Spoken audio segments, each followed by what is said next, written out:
So it is now time to move on to the second part of this day, which is Session 1. And Session 1 is titled Rapid Response System Solutions from Industry.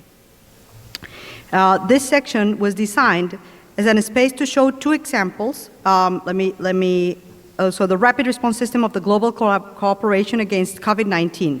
It will be driven as a panel discussion led by invited local and international experts.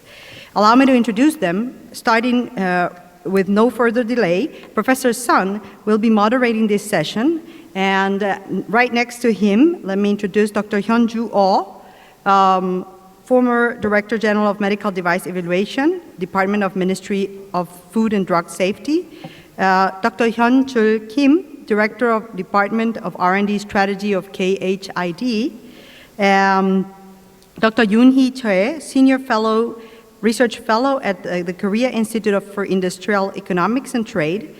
Also participating from abroad, Dr. Ashok Pandey, Distinguished Scientist of CSIR, Indian Institute of Toxicology Research, and Dr. Christian Marine Mueller, CEO of Speratum.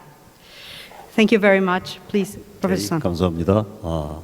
제가 오늘 그 패널 토론을 Thank you very much. 길게 가지기 위해서 키노트 스피치를 will 조금 be 줄였습니다. moderating the session. Then, 진행은 so we like to deliver the presentation first.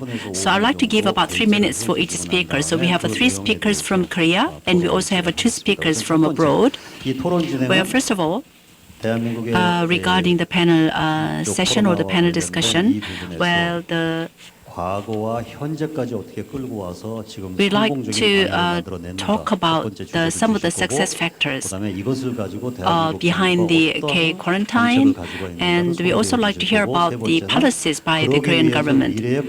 And for that, what are the science and technologies that need to support it? So this time, I'd like to invite Oh Hyun-ju first. 네, 안녕하세요. 오현주입니다. 저는 이번 코로나19의 전 세계 팬데믹 상황에서 Good afternoon, ladies and gentlemen. I'd like to talk about the Korea's diagnostic kit because it has become under the spotlight. I was working for the FDA, and I had a lot of experiences during the MERS as well as SARS, and I actually have some experiences, so I'd like to share the experience that I had during that time with you. Well, there are a lot of success factors. So I like to highlight the 3 factors first. The number 1 is the Emergency Use Authority and Export Permit for the diagnostic kit. Because the EUA, or the Emergency Use Authority, is normally granted, and sometimes it can approval can be excluded on medical device needed for the quarantine if there's no approved products available. In 2015, we had a lot of trial and error when we had the MERS, so we actually used a reference of the EUA of the United States, and we adopted the Emergency Use Authority. So we can review it, and within 6 days, we actually granted approval to the Cosen Biotech the product in February 4. So we actually gave additional approval to 6 more of the products for the kit, and I think this actually gave a way to the export of the Korean kit to the world market.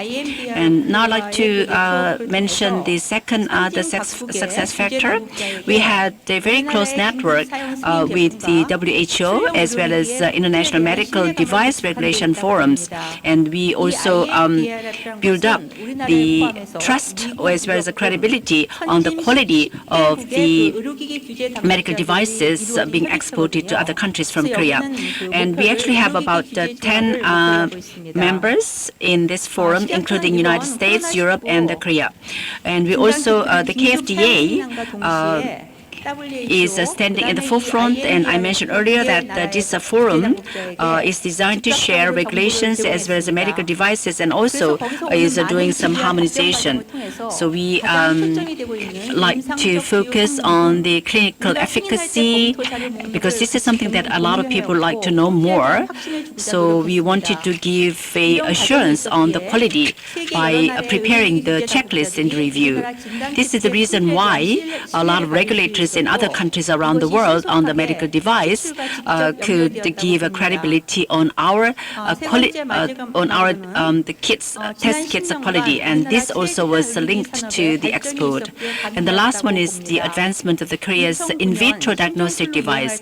When we had the H1N1 in 2009, in the vitro this device was perceived as an industrial product, but now at the time of the 2009 flu pandemic in Korea, this was just an industrial product, but after the pandemic, it was later categorized as a medical device for better management, which led to the robust safety and the quality improvement of, and also boosted the industry. At first, we only had eight manufacturers, but now we have 233 in 2020. The number actually was skyrocketed. This advancement of the in vitro diagnostic device witnessed drastic enhancement in terms of the quality and the quantity. This was possible thanks to the well-structured preparation and investment by the Korean government. At the same time, we had very, very active investment into this part, and I think all of these three factors made a contribution to the success. 감사합니다. 지금 오늘 발표에서 보시는 Thank you very much for your presentation. Well, she also emphasized the K quarantine as well as the success of the diagnostic kit, and definitely the close collaboration made a great contribution. So this time, I would like to invite the next speaker, the Kim Hyun-chul. 네, 지금 Well, let me briefly introduce the current status as well as the plan or the policy from the Korean government. Of course, we need to have a nation-to-nation collaboration, but at the same time, we also need to have industry-industry collaboration. So I think you must be very much interested in this one. So the diagnostic kit for the COVID-19 was exported to 127 countries, including U.S., Italy, Brazil, and Poland. And we also got the support of $6.9 million by the CEPI, the Coalition for Epidemic Preparedness Innovation. So we could conduct the clinical trial phase 1 and phase 2. In July, the bioscience under the CMO contract with the AstraZeneca, they have a plan to extend or increase the production up to the 500 million dose. Again, this is because of the very strong and robust public-private partnership between the government and the industry under this crisis. And before, we also had a collaboration, but we want to accelerate this close collaboration well into the future. And this is a promise made by the government. I know that Bill Gates, the fund, also decided to create the fund for the further development of vaccines. So we also make investment into this area.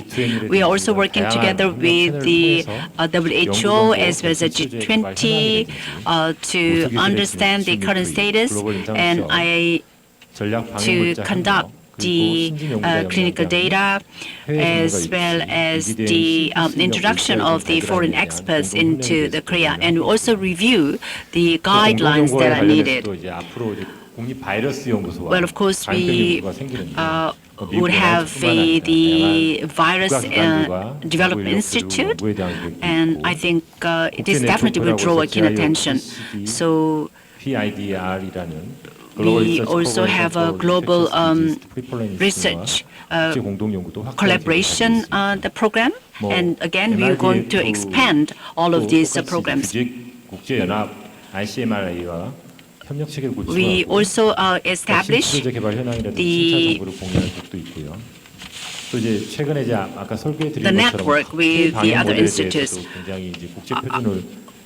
At the same time, we also have a care quarantine so that we also can track and then conduct the epidemiological the data as well. Well, these are the programs that we are aware of, and I think we also can envision some other programs. We also need to consider the local situation. So sometimes we can have a co-study together, and I know that the Korean government has also increased the investment into the ODA, so they even have 370 billion won. So I think in the long run, the Korean government is providing a lot of support so that the developing countries can also stand on their own to fight against the pandemic. Of course, we need to inhibit the increase of the infection, and we also need to share the information together. So I think the personalization or the localization of the facility as well as the kit fit to the local situation is equally important. And we also need to study the current situation of the local countries. So sometimes we cannot ignore the infrastructure such as electricity. I think we also can mobilize the ICT technology, including in mobile application, and as well as the AI for the epidemiology. Well, we also can combine the ODA project with the ICT technology for the Digital New Deal ODA project. This is something that was mentioned before. So we had a very severe infection in the Itaewon in Seoul, Korea. At that time, we could very successfully inhibit the widespread by inducing people to get the test. And at the same time, you also can do the self-diagnosis by using the application even at home. So this is another good way to have a good control. So you don't need to worry about the other infrastructure as long as you can do this self-diagnosis. I know that we also established consortium together with the Gates Foundation, and we also developed the algorithm by understanding or by identifying the information of the people that they entered. So this is one way for boosting the self-diagnosis and then come up with the personalized service. And we also need to have a global cooperation for the diagnosis, prevention, treatment, and the management of these pandemics. And we also had malaria as well as Ebola in Africa at the time. We had a lot of the fatal cases. So we also see the climate change, and the Korea also may be vulnerable to this kind of the unexpected pandemic. So this also requires a collaboration together, and we also need to come up with a diagnostic way and the prevention, treatment, as well as the management. We also can set up the hub research center, and we also can dispatch the expert to the related the country. That way, we can easily gather or collect the data and share that data together so that we can apply it into a more relevant area. So sometimes we also can provide the healthcare service to the partner countries, and then we also can optimize as well as localize the devices as well as the applications approaches. So this is one way to more efficiently cope with the pandemic. 한국의 그 PPP 성공적인 PPP 모델을 기반으로 Thank you for the explanations. And based on the successful Korean PPP, global cooperations can be further enhanced. That was the suggestions by the presenter. And I'd like to move on to the next presenter. Next presenter is Ms. Yoon-hee Choi, Senior Research Fellow of KIET, Korea Institute for Industrial Economics and Trade. And she is also the head of the International Council of Academies of Engineering and Technical Sciences. Please. Good afternoon, everyone. I am Yoon-hee Choi from the Korea Institute for Industrial Economics and Trade, and Professor and Dr. Kim Yeon-chul made a good explanations. But today, taking this opportunity, I'd like to talk about the industrial and environmental changes brought by COVID-19. And then I'd like to talk about how to do more global cooperation. As mentioned by other presenters already, and one of the biggest change that we are seeing now in this post-COVID-19 situation is the shift from contact to on-contact society. And rather than connectivity, we feel like we are isolated in this post-COVID-19 situation.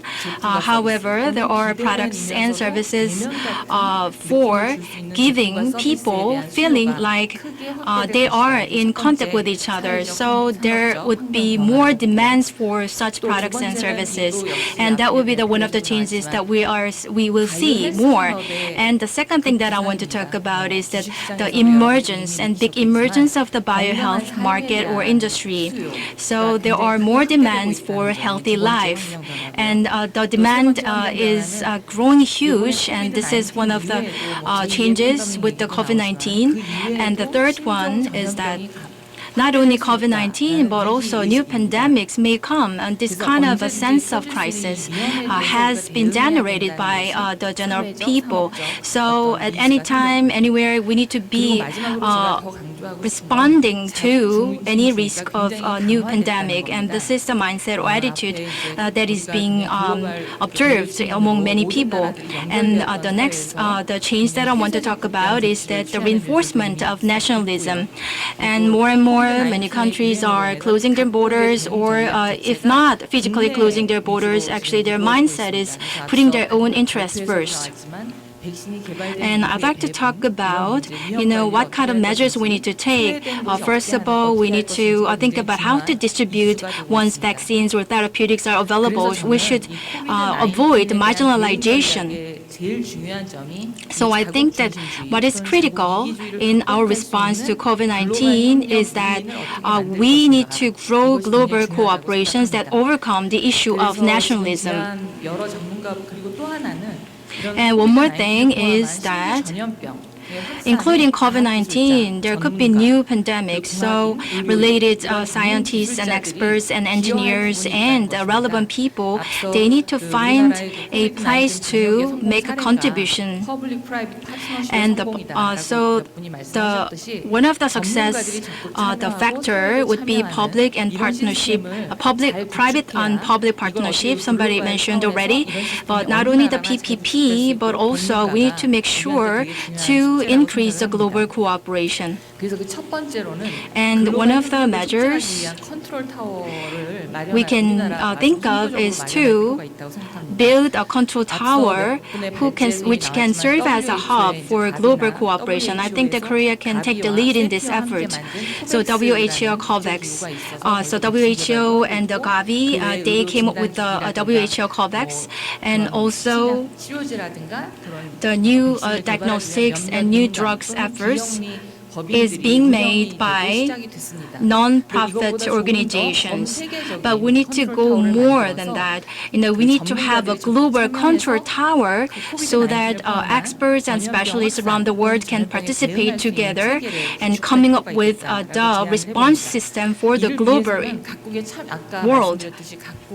And to this end, as I mentioned, we need to think about the guidelines that will overcome the issue of nationalism. mechanism. And the another thing that we need is create fund. So how to come up with the guidelines and how to come up with the fund. And these are the topics that we need to discover in the global, we need to discuss in the global discussion. And at the same time, we need to share more information with each other. And concerning the control tower, what is most important is that we need to build a platform where data can be gathered from all around the world. It's not just about collecting and gathering data. So for example, how much portion of the total populations is being infected. So such detailed information needs to be gathered to one global platform. So, and also at the same time, we need to make the data-based crisis management more efficient. And in order to do all this, we need a global fund.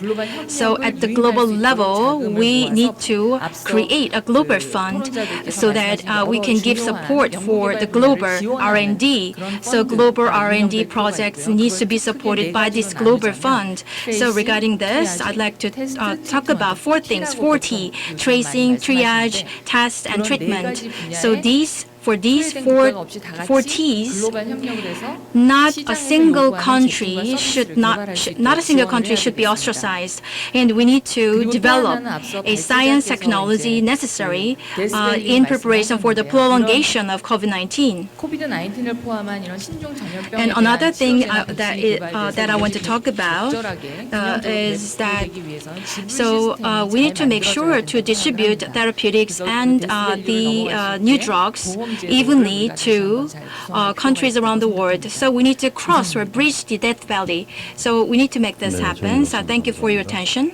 So thank you for your explanations. Global Control Tower and Global Platform and Global Fund. These are the topics mentioned critically by the presenter. So what about the overseas presenters? Is there a presenter from Costa Rica? Are you on the Zoom? 크리스티안? 오케이. 그러면은 우리 코스타리카의 Then 마틴 뮬러 I'd like to invite Mr. Christian Martin Miller from Costa Rica.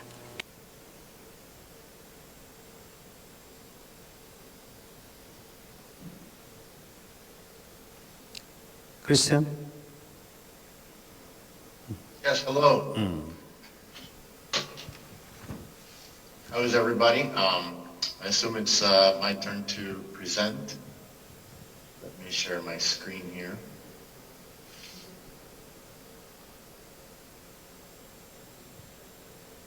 There you go. So my name is Christian Marin Mueller. I am a molecular virologist and microbiologist by training, but I work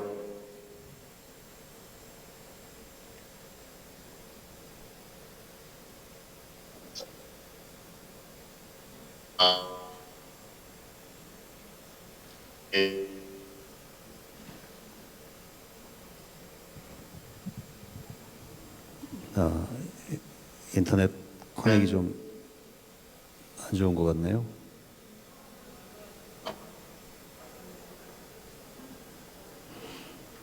오케이, 그러면 인도 쪽을 먼저 연결.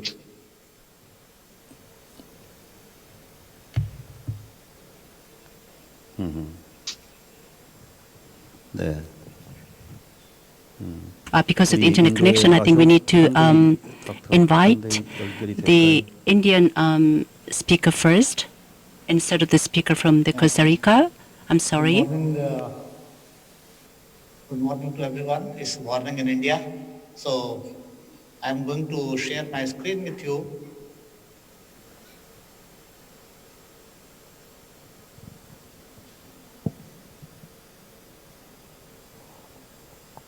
Hello?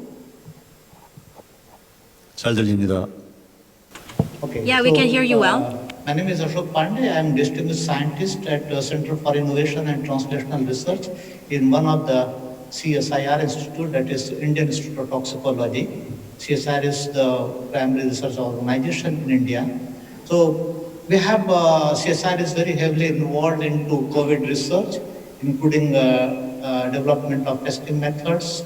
And one of the methods has been very popular globally, where we have pulled up the samples and do the analysis developed by one of the CSR institutes, and also testing, etc. Our institute is the Institute of Toxicology Research is involved in testing as well as various kind of genomic research related with the COVID virus. So very briefly, this is the outline of presentation without spending time onto this one. First, I'll give a glimpse that how is the situation timeline of COVID-19 in India. So the first case was confirmed on January 30, and it was in the southwestern state in Kerala. And then in next 3-4 days, we had 3 cases. But then in March, the COVID started to increase. But then by middle of March or end of March, we had only about 150 cases. But then with the passing of time, the number started to increase. And as you can see, by end of April, we had little more than 10,000. The number continued to increase. And by the end of July, we crossed 1 million cases. And then the August, as you can see, the 23rd August data was 3 million cases. This slide I had compiled on 5th of September. That time India was number 3 in number of cases, for first US and then Brazil and India. But then on 6th September, the situation case, because there were 90,000 more cases, and India became number 2 in terms of positive cases. But then in this bad thing, the good thing was that the death rate was quite low, one of the lowest in the whole world, and also the recovery rate in India as well as in Brazil have been very, very good. It is close to 80% recoveries in these 2 countries at the moment is there. So the issue came that the testing is increasing, and with that testing, the number of positive cases also increasing. Then also considering that there could be a community spread of this virus, then how the country or the nation is prepared to undertake the testing. And with this, we started way back in March itself, looking at the possibilities of this COVID-19 testing in wastewater. And the idea was that the first such a report was published on 27th March and from the Netherlands, that according that was in the KWR Institute in Netherlands, with hypothesis that sewage water could be used as indicator for spreading of COVID-19. Although fundamentally virus should not survive long into liquid system or wastewater system, but then the hypothesis was shortly proven correct that it could be possible to use sewage water as the indicator of coronavirus. And then the whole world started to work on to this one, and this is a kind of cycle which has been put in place, that is how the fate of infective virus in urban water cycle and locations of human exposure could happen, that starting from A, that is when it is disposed, the excreta into wastewater lines, it goes, then it reaches to wastewater plant. There is a possibility of the people who are working at the wastewater plant, they may get exposed to this one, and also those who are handling this disposal at point C, which could be different kind of waterway, and if waterway is on surface or used for recreational purpose, the people who are there, they may get impacted. The other possibility could be there that after treatment it is disposed to ground, and groundwater also get polluted or exposed, or the people working thereafter to deal with this, they may also get exposed. The next possibility that it passes through after the treatment, it goes to that if it is contaminating the water supply, and this waste, there is a supply line leakage. Eventually, this could contaminate the drinking water, and then the community may again be infected. So this is a kind of hypothesis which has been accepted globally as the basis to work on to wastewater-based epidemiology for testing of COVID virus. And then with the moving of time, this has been published by Australian group in Environmental Science and Technology, which very conclusively proved that wastewater-based epidemiology is a very valid tool in order to check the prevalence of SARS-CoV virus infection. And if it is a community-based, then obviously sewage could be the only option for now to check and to test spread of such viruses. So there are some basic significances that how wastewater-based epidemiology could have its implication and utilization. This is a proven philosophy and proven tool for various kind of other disease diagnostics, etc. So it has been accepted that that wastewater-based epidemiology could be a great relevance and should be utilized for checking the community spread of such a virus. This is another example that how this study has spread in Australia. This is a report coming in the month of June from Australia, where the authors have been able to detect presence of COVID virus in wastewater, that is sewage water in that country. So this, if you look at this slide, it very clearly shows that how relevant and how useful could be their use of wastewater-based epidemiology for detection of COVID virus. Because if you look conventional method, if you look the figures which is on the top side, which utilizes a real-time based RT-PCR, but then the time required is substantially high, which could be from 6 hours onwards to up to little longer. However, if you use wastewater-based epidemiology, then it is possible to detect in much shorter time, and also to have also can do the risk prediction of risk, etc. in the community. Several examples are there that how this COVID-2 has been reported in a different kind of wastewater, particularly sewage wastewater, and what are the molecular methods or tools which have been used for this purpose. Based on this, that as I said, that in India also our institute, CSR institutes, 2 institutes in the south central part of the country, in Hyderabad, they started doing this study, and Indian Institute of Chemical Technology, the Environmental Science and Technology Group, as well as the Center for Cellular and Molecular Biology, the genomics and related groups, they started this study, and what they find that in Hyderabad city, which is one of the mega cities in India, approximately 0.6 million people were suspected to have this coronavirus infection. Obviously, more than 95 or 97% of them were asymptomatic. That means it indicated in some way that there is a spread of virus in community. And then if so, the detection method obviously remains sewage, through sewage only. These are some other possible predictions that if the world could develop in sewage, that is a kind of paper-based detection method to detect or trace COVID. And then there are large number of groups all over the world who are working on to this one. Ashok? So, Ashok? I'm the patient, yeah. Ashok?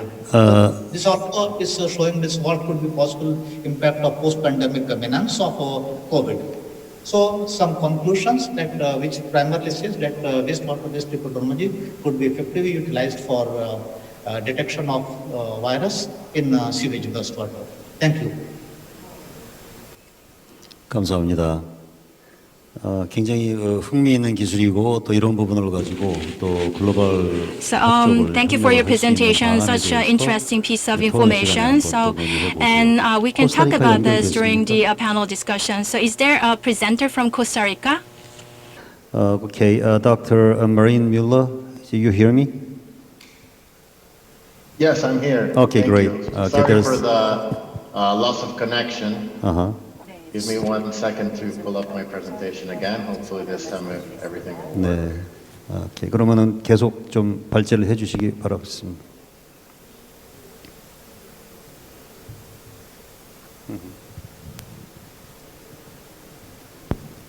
Do you hear the translation? Okay. Yes, ready. Yeah, please go on. Okay, thank you very much for the invitation to be here. So my name is Christian Marin Mueller. I am the CEO of Speratum Company based in Costa Rica.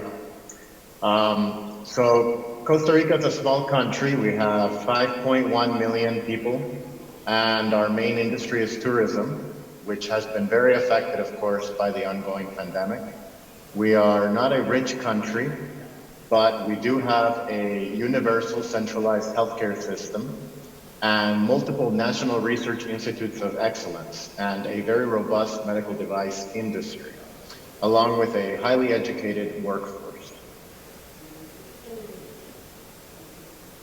So Costa Rica took a very decisive and quick approach at the beginning of the pandemic, switching very quickly to teleworking, closing the borders, and reducing occupancy.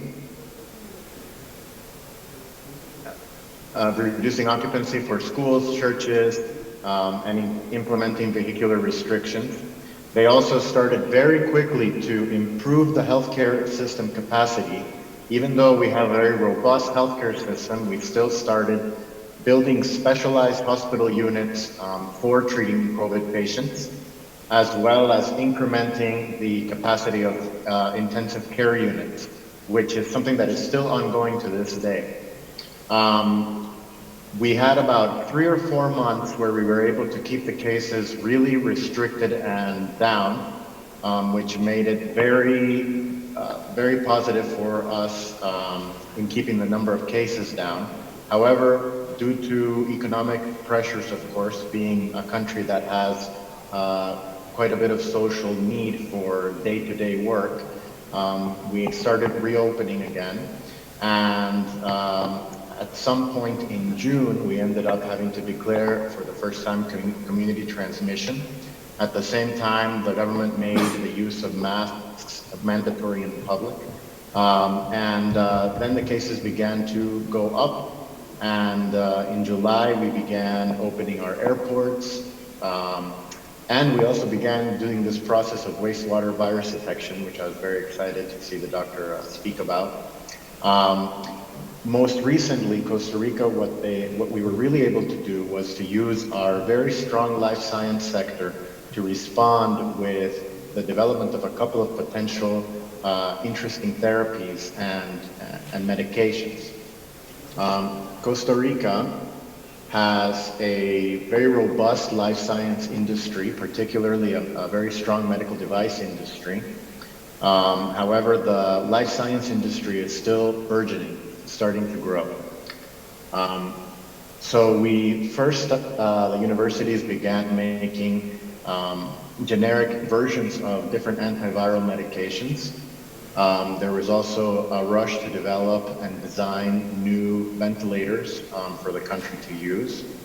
And one of the biggest programs that Costa Rica has been able to launch is Costa Rica has a very strong institute called Clodomiro Picado Institute, which focuses on generating antivenoms for snake bites. And they have many decade history of experience in generating antivenoms.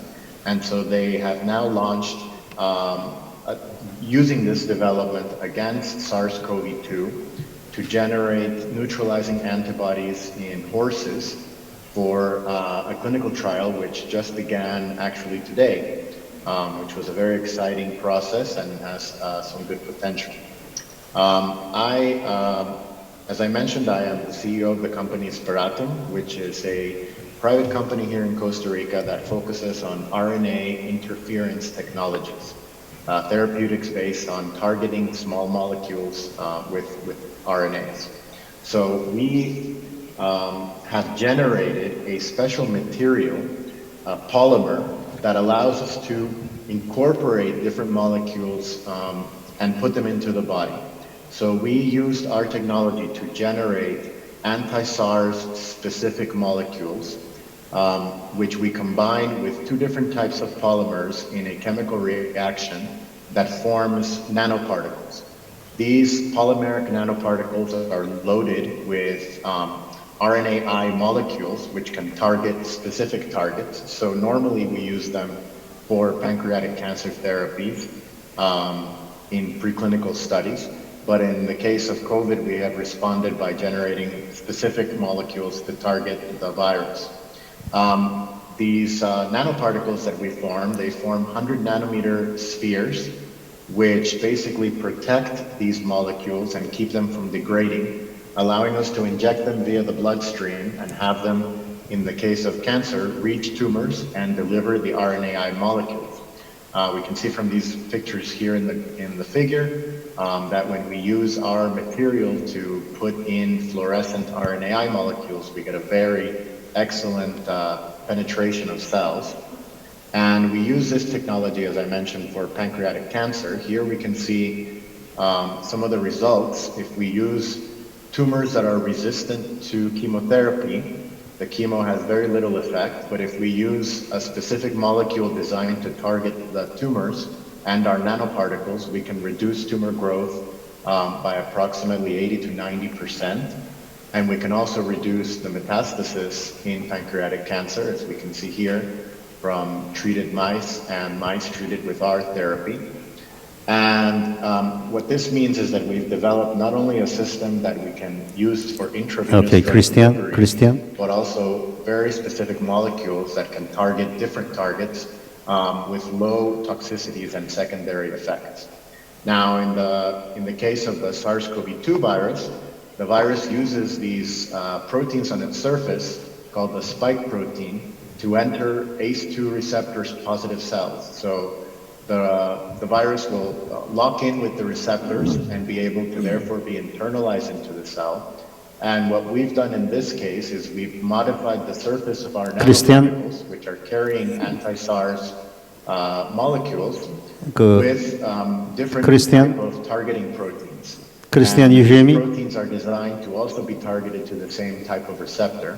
Christian? So our plan, which is currently in early phase of development, is to be able to target the SARS-CoV-2 virus using this RNAi system and deliver to the correct cells. And of course, this process required a lot of collaboration, both locally with different universities and research institutions, and also internationally with several research institutions, pharmaceutical company, Roche, and 크리스티안, 이 상태에서 잠깐 랩피드업 부탁합니다. 통역 그만하시고 얘기 좀 해주세요. 랩피드업 해달라고. 네. Excuse me, Christian. Do you hear me? I'm very sorry, but do you hear me? Do you hear me? The pandemic has demonstrated that we need to be able to learn from the successful experiences of other countries. This is the comment to the Christian. Do you hear me? Medical technologies development, and including in the response to this pandemic. And we need to be able to collaborate freely and generate tech transfer opportunities so that great ideas can be developed not only in a nationalistic manner, but also freely for everybody to be able to enjoy the benefits of these technologies. So thank you very much for the time. I appreciate, and I'm sorry again for all the connection problems. 네, 감사합니다.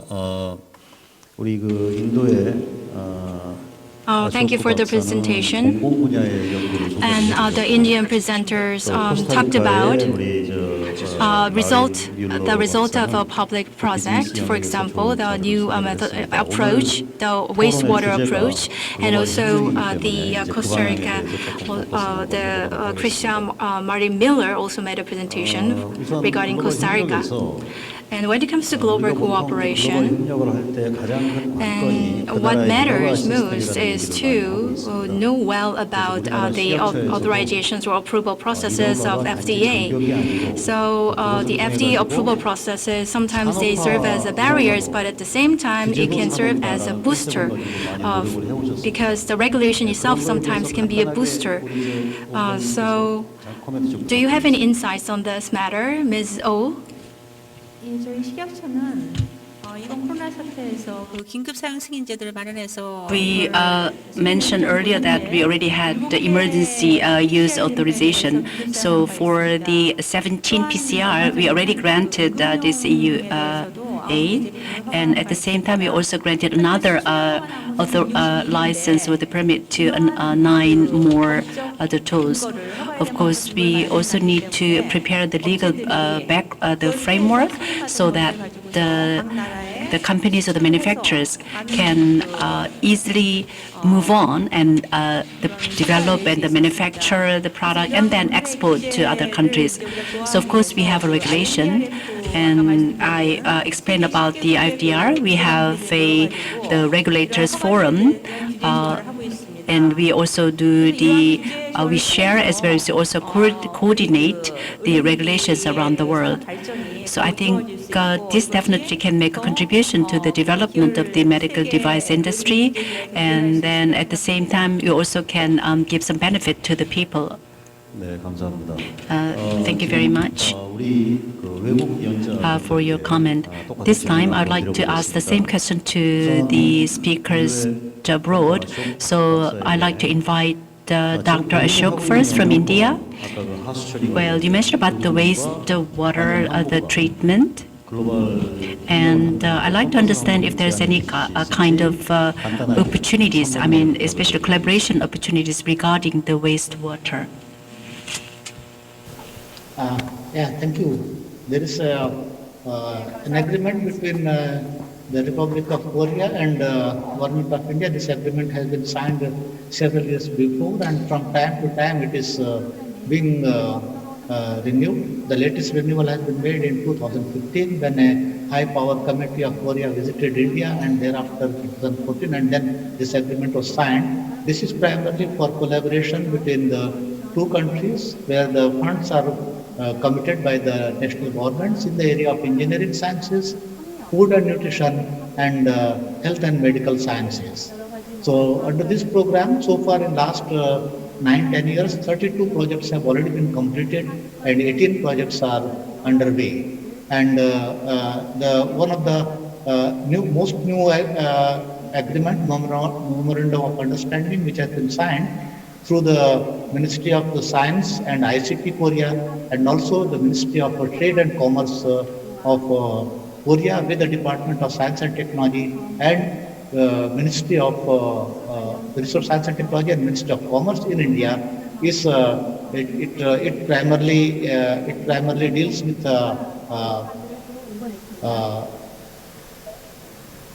creating a group on Korea-India Future Strategy Group, and this was, as I mentioned, in 2018, 9th July. This is essentially to ensure the issue related with technology transfer and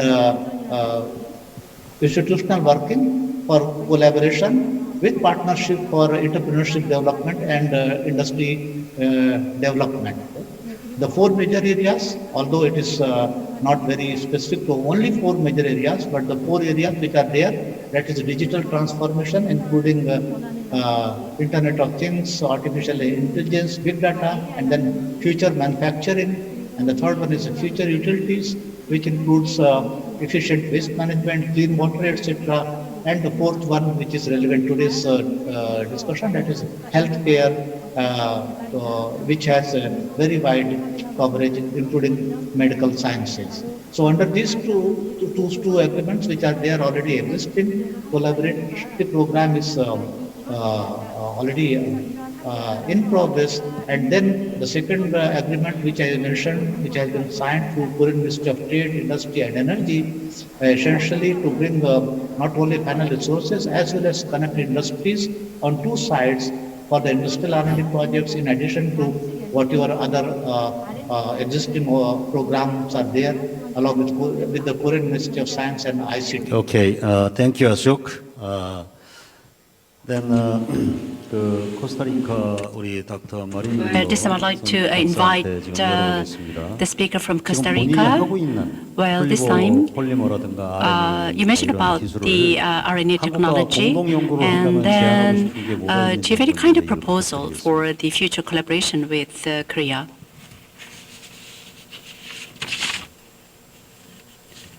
So I'd like to invite the speaker from Costa Rica. Would you please respond to the question from the chairperson? So Do you want me to repeat the question, or do you think you can respond it immediately? No, I think I can respond.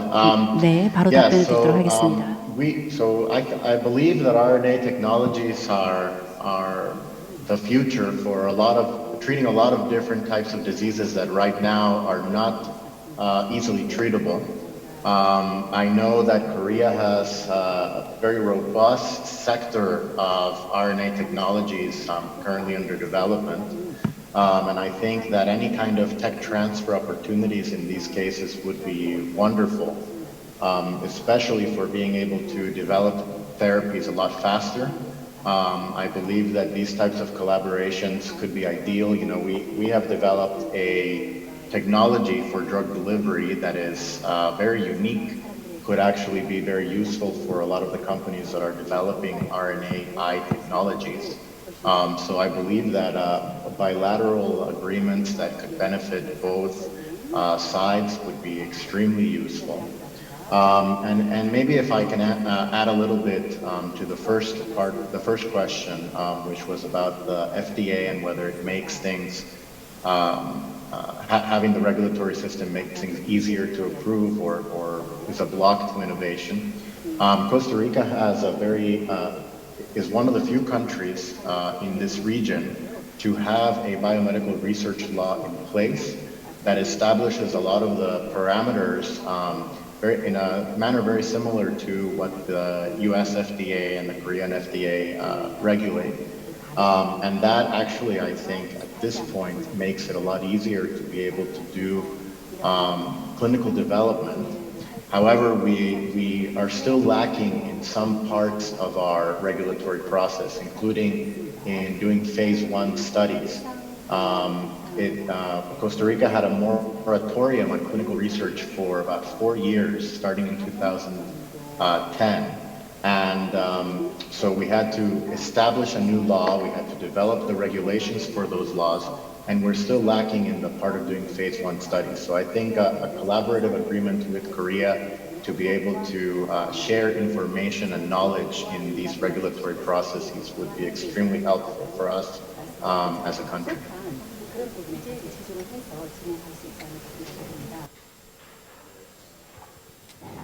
감사합니다. Thank you very much. So I know that a lot of some countries do not have the framework, the system. In our case, we had a very successful case, the K quarantine.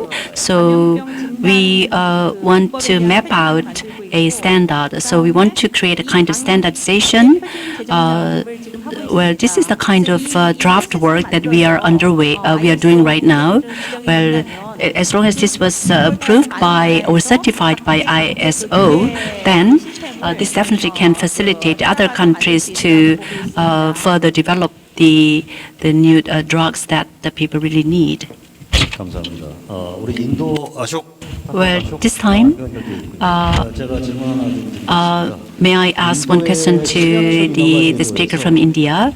I only have a common sense level of the FDA in India. Would you please introduce any kind of unique feature of the FDA in India, which is very much different from maybe the other countries? Yes, this is an important point. In fact, the purpose of second agreement, which I mentioned just now, that is the involvement of Ministry of Commerce in India and also the Ministry of Commerce, Trade and Energy in Korea, was this only, that in order to get the legal process as a single window approval. So FDA approval for a specific project and specifically if we talk of COVID-19, there are fast-track approval system, and since we would operate for any kind of collaborative project under the agreement which is already existing, what we call through Global Innovation Agency, Global Technology Innovation Agency in India, GITA, which is called, which is which is the implementing agency in India specifically for collaboration with Korea. So this agency is responsible for facilitating all kind of legal processing approvals, including FDA approval. 고맙습니다. 이제 저희가 시간이 다 돼가기 때문에 Thank you. Actually, we are running out of time. So, Ms. Choi, I would like to ask you questions, but maybe we can also think about having a platform for Costa Rica or for other countries. So, is there any request you can make for cooperation? First of all, in Korea, actually in Korea, we have the National Academy of Engineering of Korea, and also we made our suggestions to the International Council of Academies. So as a result, a special International Council of Academies of Engineering and Technological Sciences was formed. So we have members from India, however, we don't have any members from Costa Rica yet. And there are 20 members inside the special council, and 11 of them are Koreans. And Korean members are consist of the members of the National Academy of Engineering of Korea and the Academy of Medicine of Korea, and also there are other members from U.S., Japan, and Canada as well. And I wonder if Costa Rica National Academy of Engineering or the Academy of Medicine of Costa Rica, if they are interested in participating in the special council. So I really hope that there could be participation from your country as well.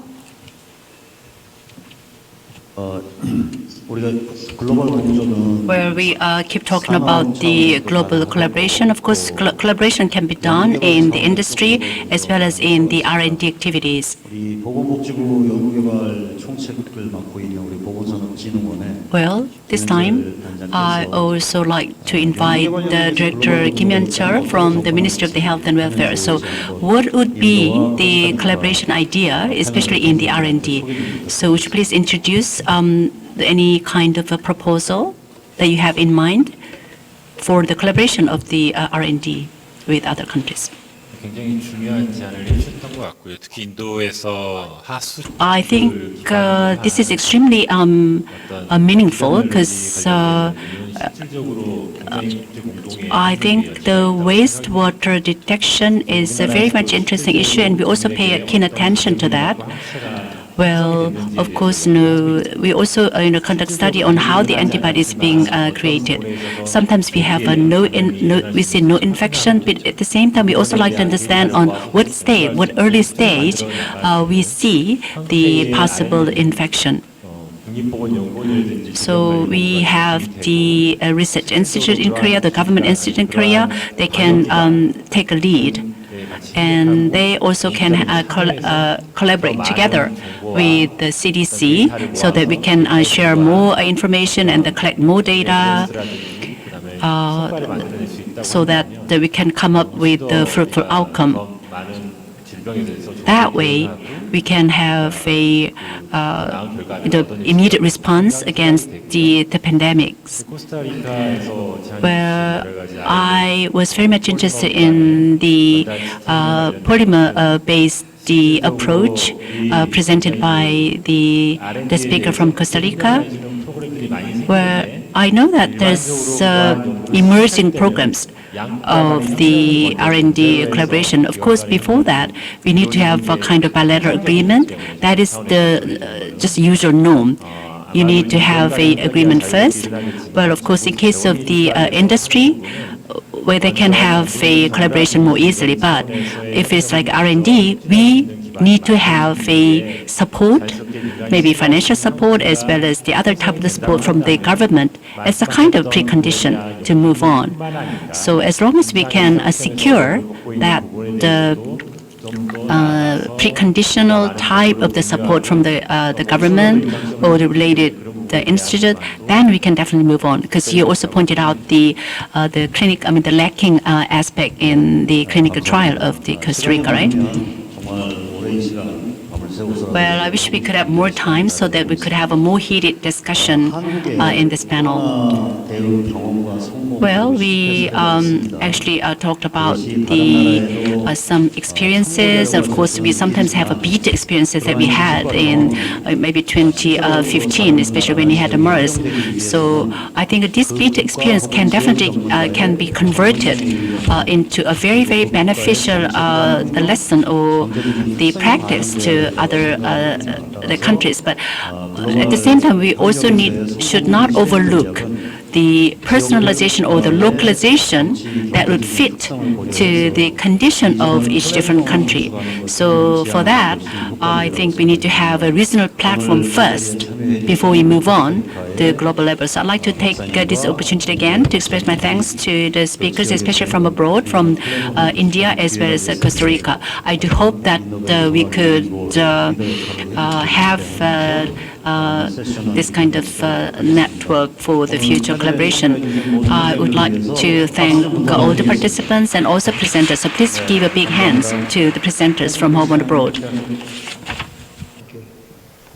Thank you. Thank you very much, participants from India and Costa Rica. Thank you very much, panel members. 멀리서 이렇게 발표를 해주신 Thank you very much, Professor Sun, for moderating. I would like to then move on and invite you all to join the other guests in the first floor. And now moving over to the second part of session 1, called Rapid Response System Solutions from Industry. This section was designed as a space to show 2 examples of K-quarantine. I would like to first of all give a round of applause to the panel members, invite them to join the floor, and call the new members of the panel, Mr. Soyeon Kim, CEO of PCL, and Mr. Jae-yeol Cho, CEO of Protanbio Inc.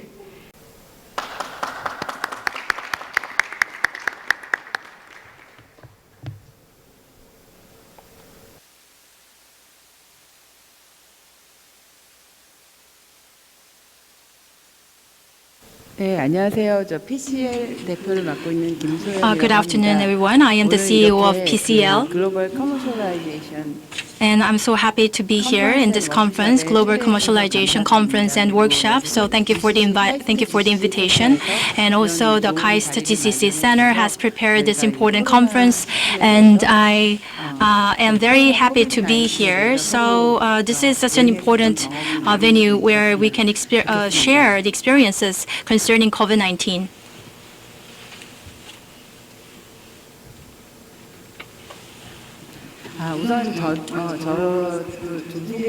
First of all, before I begin my presentations, I'd like to introduce myself. I studied at Cornell University. So HIV is infected to the human bodies, and I got a degree concerning that study. And at the time, I was involved in antibody technology tools, and then I got a job at LG Life Science. And there, actually, I came up with many diagnostics methodologies. And starting from 2003, I began to teach at the Department of Biomedical Engineering at Dongguk University. And I did the research and development, and the 3D Solgen technology was developed. So that kind of research was conducted for increasing sensitivity with diagnostic kits. And also I got a support financially from the government, and I did start up my company. And in 2017, our company was listed to the Kosdaq market. So I'd like to talk about the development process concerning the in vitro diagnostics. In vitro diagnostics consists of 3 steps. The first step is technology development and mass production, and the second one is the get a permit or get an approval, and the third step is commercialization. So Solgen immunologic diagnosis, that technology was developed by our company. And in line with the new regulations, and we received the authorizations by the government for multi-immune diagnosis. And in 2005, and also at the moment, actually, we are exporting our products to more than 35 countries. As Ms. Oh from the Korea FDA mentioned, the KFDA's approval process was newly established some years ago. Actually, our company was the beneficiary of the new regulation, and thanks to that, actually, we were able to export our more products to more countries. And I'd like to give you a summary of in vitro diagnostic market around the world. And in case of a virus, there are markets for molecular diagnostics, and also there is another market globally using protein and checking antibodies. So immunology diagnostic market. So there are two kinds of markets in the world. And in particular, in terms of the molecular diagnostics, Roche and Grifols are the well-known companies, and they are working on multiple molecular diagnostics technologies. And Abbott has the original technologies, and also we are there, as you see on the screen, PCL. And we are the first companies which received the approval in terms of multiplex diagnostics technologies. And the technology we are retaining is SG-CAP.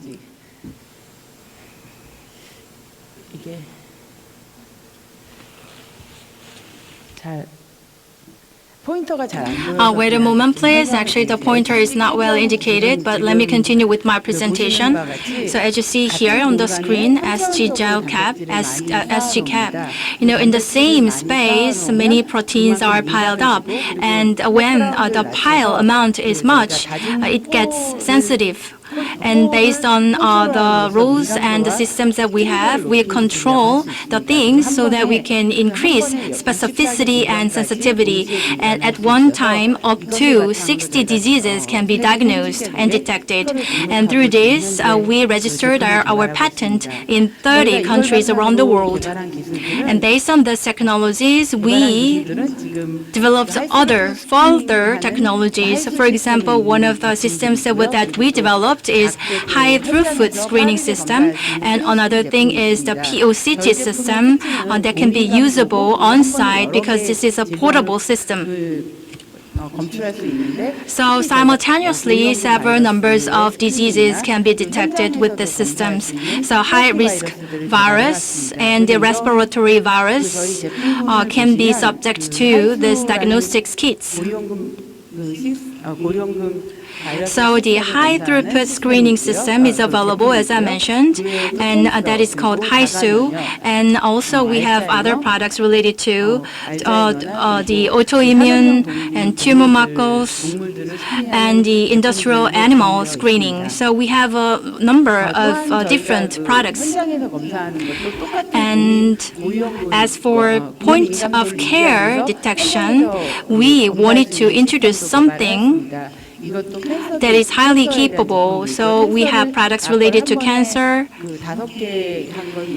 So simultaneous detection of 5 markers has been already approved, and the things related to 9 markers, we are undergoing the approval process at the moment. So in case of Korea, actually this technology is getting a lot of attention where the medical services are decentralized, and in particular, the blood samples are small in size. So that's why in many countries they prefer to test with these portable or small devices. In winter, it is expected that influenza or other kinds of viruses will hit the nations around the world. So we are also making a development in preparation for that. And in fact, as you see here, we have many many kinds of products related to COVID-19. The reason why we could do that is that at the initial stages of the COVID-19 outbreak, starting from allergen and to antigen and antibodies, we have come up with the different kinds of test kits. I'd like to talk about COVID-19 testing. So there are many ways of testing. For example, gene testing and antibody testing and antigen testing. So regarding these methodologies, I'd like to go more in detail. So DNA test is about checking and testing the virus itself. And also we have developed the allergen, antigen and the antibody-based testing kits. So I'd like to play a short video regarding this. Please take a look. There is no sound coming from the video. Can you check the sound? Could you please make sure there's a sound coming from the video?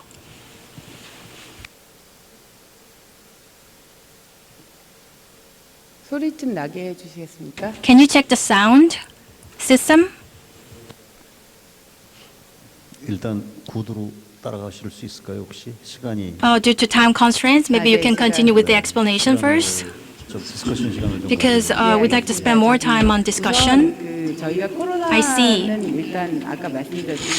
I have talked about the coronavirus-related testing. So the DNA testing and the antigen testing and antibody testing, so there are three kinds of ways. And there could be different kinds of test kits, as I mentioned. Sometimes the testing can be conducted on-site at point of care. Sometimes the testing can be conducted at the lab level. But we have products for all different stages or for all different characteristics. So we have three kinds of products. So thus, we are able to provide different solutions depending on the situation. So the countries in the stage of early outbreak, we recommend RT-PCR-based testing. And for other countries, actually, we also recommend antigen testing kits for the countries with lack of medical services.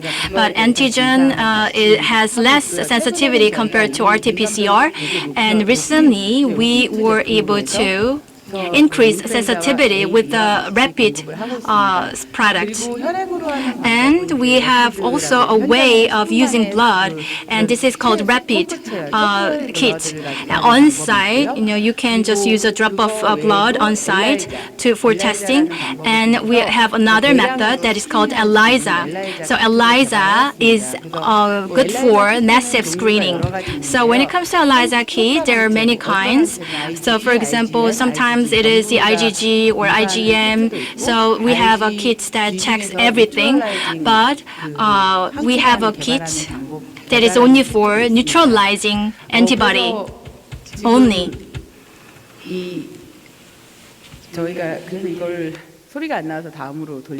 So since the video is not producing sound, let me move on to the next page. So the summary of my presentation is that we have a variety number of products available for consumers for the different markets, and these are the current status that talks about to how many countries we're exporting. So antigen and antibody test kits and DNA-based test kits. So these are the products that we are dealing with. So first, so we have developed a molecular diagnostic kit that is called PLCLMD, and also we have the multiplex gene testing kit, and these are the products that we're supplying to the market. And when it comes to the DNA diagnostics, not only DNA, but also we need the RNA prep, and so that process is needed. So we release the RNA, and the RNA releasing can be possible within 10 minutes, and that's the product that we are providing to the market. And among others, the countries that we're paying keen attention to are the countries with decentralized medical system or medical facilities. So they want to do RT-PCR, however, they have limitations. That's why we are providing them with speedy bag. So in case of speedy bag on site and with the swab testing, you can get results within 30 minutes. Actually, there's an American similar product. However, the sensitivity of our product is much higher. So this is a product that we launched in the previous month, and this is one of the good sellers in the global market. And this is the photo of European Soccer Club, and also we are providing products to that soccer stadium, and also we are providing products to the airport of the Middle East. And when it comes to antigen testing, this is about antibody testing. So the antibody testing means that at the tip of your finger, testing is conducted. So you can it determines whether or not a certain person has antibody. But antigen, when it comes to antigen testing, according to our findings, those who pass the antigen testing are likely to have antibodies. So we provide products to different facilities or different markets, and this is the kind of products that we provide to on-site facilities. For example, the testing results can come out within 10 minutes. And according to our evaluation of authorities, actually we got a pretty good validation score. And if you have any questions, I can give you the answers during the panel discussions. Thank you. Thank you for the presentation. So my understanding is that you are waiting for the authorizations by the Korean authorities. So do you have any questions, Miso? Yes, all the products that are used in Korea is PCR-based products in Korea. So, however, there are many infected people, so there are suggestions to use immunologic-based testing kits. So there are such suggestions. So we are in pursuit of official authorization. So regarding one PCR product, one authorization was made, but when it comes to immunologic products, 9 products were applied for authorizations. So the official authorization will be made around October or November.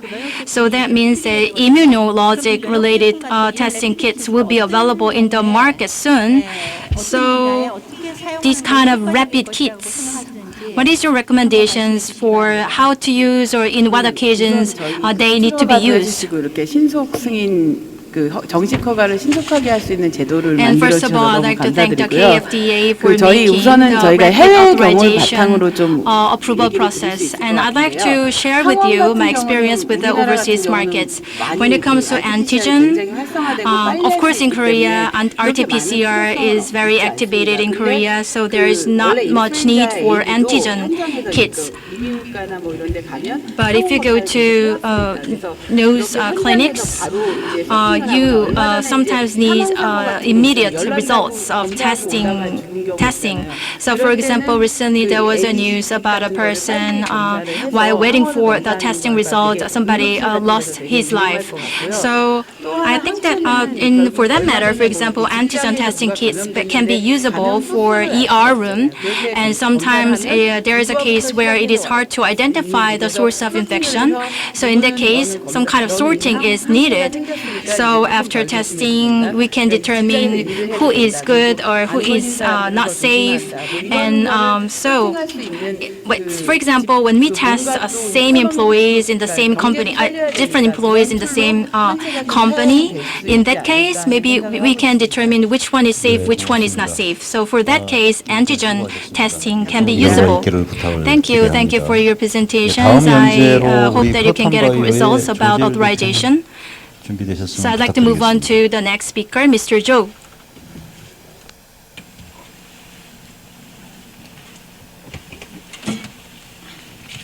예, 발표를 한 10분 하고 5분 So 정도 would you please 디스커션 시간을 좀 use only 주시면 about 10 minutes for the 감사하겠습니다. presentation and then leave about 5 minutes for the Q&A. Good afternoon, everyone. My name is Sojayor from the Proton Bio.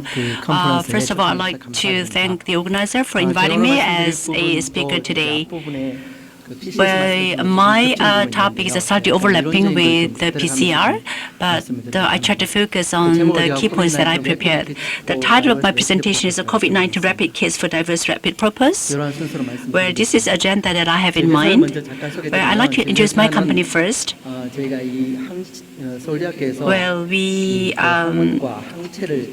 actually work together with the Seoul National University, and we also have technology for the humanization. So we have the therapy for the lung cancer as well as a mental illness and also traumatic brain injury. And we also have a technology, the CAR-T targeting the hematology malignancy.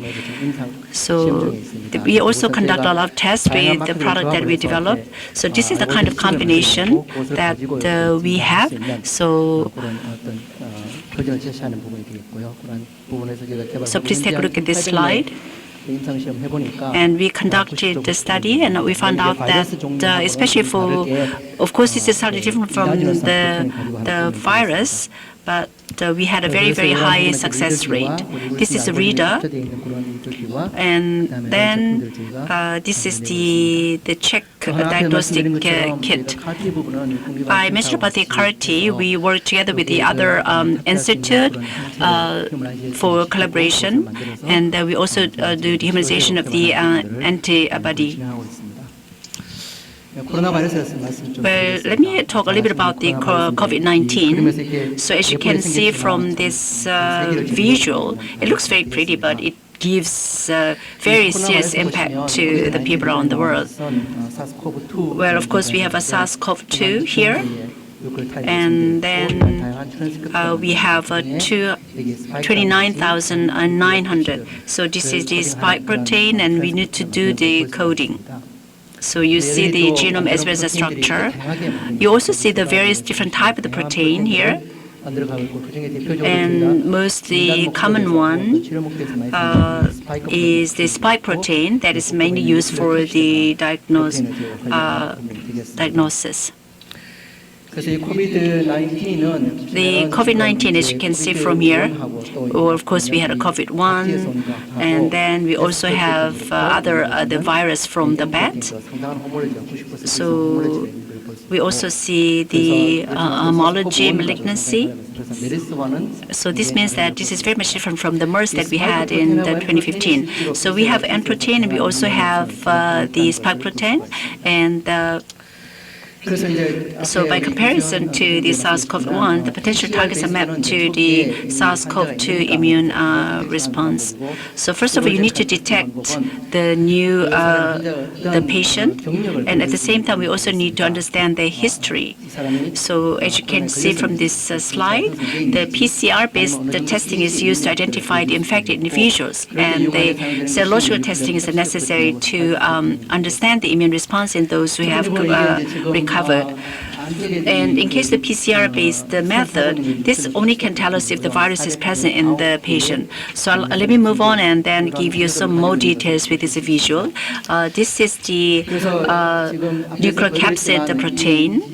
And now let me move on to the next slide, which shows the graph. So it shows the strength of the IgM and IgG test. So you see the IgM about for the day 7. And after 2 days after the infection, you see this one. But about after 10 days, and then you will see the IgG. I think IgG still lasts even 3 months to 6 months.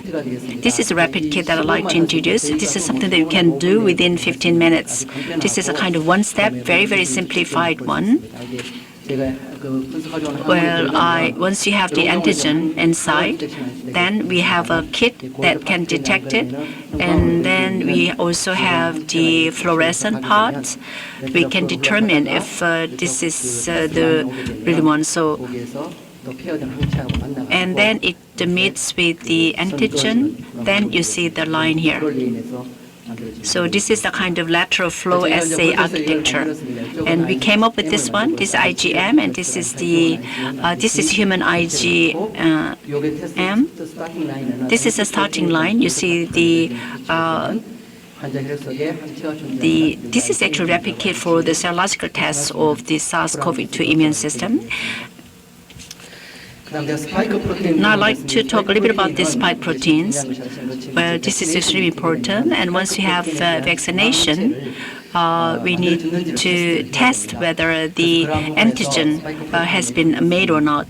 And the several studies have demonstrated that antibodies produced against the receptor binding domain of the spike protein are capable of viral neutralization. So let me move on, and then I'd like to show you the spike protein RBD structure. So we also need to have many different types of the spike protein. But again, this is the IBD domain. You need to have antigen here, and then you need to do the testing for the result. Well, this is the kit that we are developing right now, and as you can see, this one in the test line, and then we have actually calculation. So you see this is sample pad, and this is the blood separator, and next is conjugate release part. So once we have the vaccination, then I believe that we can have the better distinction if the antigen is properly made or not. And let me move on to the next one. Well, you also can have a detection here. Well, this is the profile. Well, this is the serial test concept, and this is PCR, and you see the antigen and also antibody kit. So I think PCR can cover up to here, but if you really want to know if this individual is infected or not, then you need to have antibody-based test for the accuracy. This graph will show you more clear the concept. So it shows how the antigen kit is being utilized. So again, this is the clinical significance. The patient is in the window of the infection, and then so once you have when you have IgM, then it's the early stage. And then if you have positive in all three areas, then the infection is actually spreading around. Well, sometimes we have a wrong result by using the PCR, but still we can mobilize all different means. So please take a look at this one, the second from the left. You don't see the IG right here. I think this individual already get immunized. So they have immunity, so this means that they can go out and then work. We have developed the diverse type of the kits, as you can see here. And then the sensitivity is at 98%, and then the specificity is 96%. Again, let me repeat. The sensitivity is at 98.59%, and the specificity is 96.67%. And this shows the neutralizing antibody development. I mentioned about the spike protein, and this spike protein neutralizing antibody for therapeutics. So we have neutralizing antibody development in the left-hand side, and we also have antibody humanization. And then you also have the development process. 단축시킬 수 있는 바로 항체를 만들 수 있는 그런 기술을 도입해서 현재 지금 항체 제작을 하고 있습니다. 이상 제 발표는 여기까지 마치도록 하겠습니다. 감사합니다. 인사이트풀한 강의 대단히 감사합니다. 질문이 하나 있는데 지금 개발하고 있는 제품은 의료기기에 분류되는 거죠? 네, 그렇습니다. 네. 그러면 오늘 이왕 좀 인허가 이쪽이 항상 그 죽음의 계곡이니까 제가 오현주 부장님께 질문을 하나 좀 드리겠습니다. 아까 그 발제를 해주실 때 체외 진단 산업이 활성화되는데 공산품이었던 체외진단 시약이 의료기기로 제도권으로 들어와서 발전을 했다.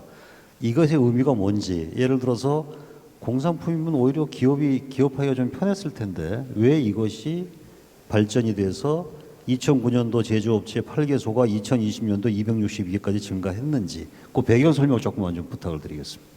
예, 공산품이었을 때는 어쩌면 규제가 없기 때문에 더 활발하게 할 수 있다 생각할지 모르지만 이런 경우에는 이제 그 해외 수출할 경우에 수출이 거의 막힙니다. 그 선진국 같은 경우에 대부분의 나라에서는 너희 나라에서의 허가증 받은 걸 가져오라고 하거든요.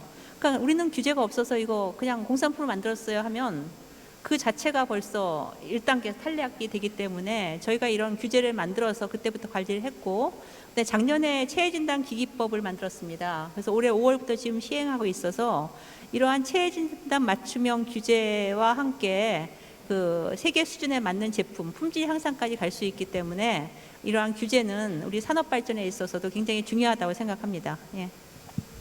어떻게 글로벌 스탠다드를 따라가는 것이 오히려 기업의 산업 경쟁력을 갖추는 것이다라는 그런 조언 주셨습니다. 이런 거에 대해서 우리 최윤희 박사님 혹시 과학기술 영역에서 예, 뭐 저는 그것에 대한 코멘트라기보다도 약간 질문이 있는데요. 네. 아까 그 발제 그 키노트 스피치 하실 때도 말씀하셨지만 뭐 데스밸리도 있고 다윈의 바다도 있고 그런데 조재열 대표님께서는 이 지금 다윈의 바다는 건너신 건가요? 아, 예. 그리고 그것과 연관해서 네네. 그 이제 글로벌 코퍼레이션에 지금 어떤 게 필요하신지 이제 지금 조금 전에 규제의 어떤 하모나이제이션에 대해서 많은 이야기가 나왔는데 오늘 주제가 글로벌 협력이니까 네. 기업 입장에서는 어떤 글로벌 협력이 이 진단 키트 면역 진단 키트 부분에서 중요할지 얘기를 전 듣고 싶습니다. 네. 그 아까 우리나라 아직도 허락을 안 해줬는데요. 저희가 지금 미국 FDA 그 임상 시험에 들어가고 있습니다. 그래서 이제 이게 들어갔을 때 그쪽에서는 미국도 오히려 이제 그런 부분에서 저희 제품에 대해서 인정을 하고 저희 자체 데이터도 제공하고 그다음에 수출을 가져주신 거 하고 저희가 C 인정 받은 거 다 가지고 줬을 때 그걸 가지고 이제 임상 시험을 그 데이터 가지고 자기들 그 환자를 가지고 직접 테스트하는 제품을 하고 있는데요. 저희가 지금 생각하는 거는 우리나라가 너무 이제 이런 부분에서 너무 보수적으로 간다는 좀 생각을 사실 하고 있습니다. 면역 키트를 이렇게 빨리 안 풀어주시고 사실 딜레이된 미국은 오히려 앞서가서 해주고 있는데 그래서 저희가 선뜻 지금 이제 어떤 데이터 없이 들어갔다가 미국에서 좀 많이 고충을 겪는 경우를 봤거든요.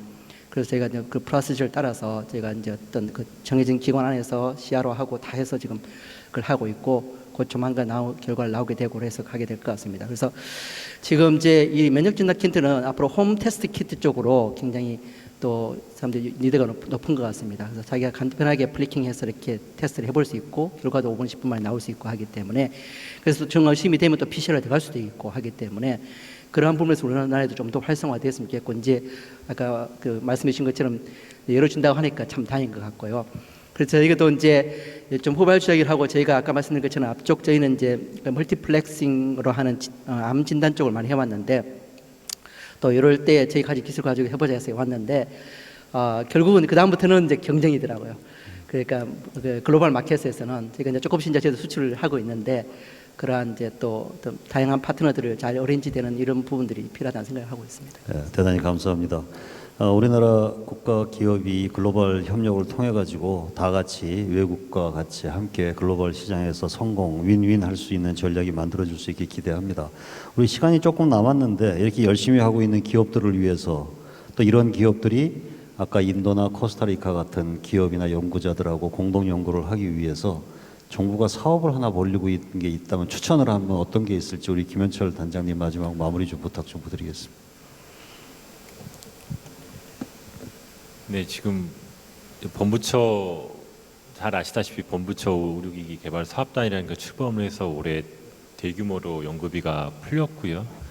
실질적으로 이제 그러한 제품이라든지 이런 부분에 대해서 임상적으로 근거를 마련하는 부분에 대해서 사실 공백 영역에 대해서도 좀 별도의 프로그램 같은 것도 좀 많이 구상을 하고 있으니까 아마 그런 게 많이 도움이 되지 않을까 싶습니다. 감사합니다.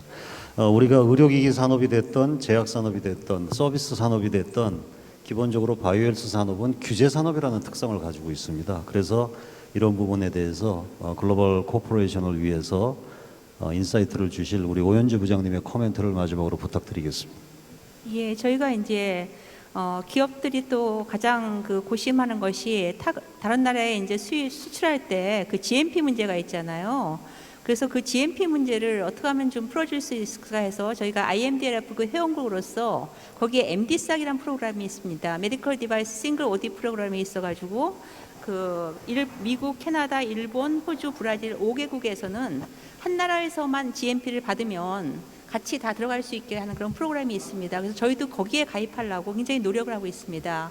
지금 현재 저희가 이제 협력 회원까지 됐거든요.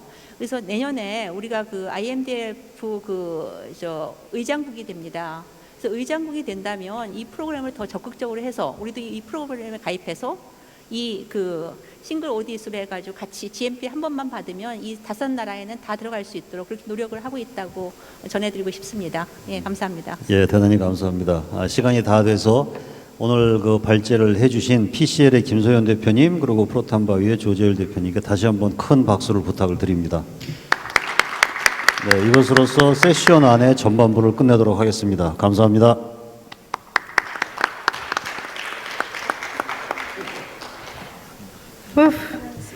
So after 2 whole sections of insightful exchange, it's time for a short break.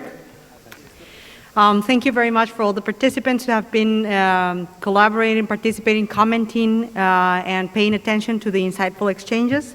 I would like to announce that we will be back at 3:50 p.m. Korea time, and we would be glad to continue with today's agenda. Thank you very much.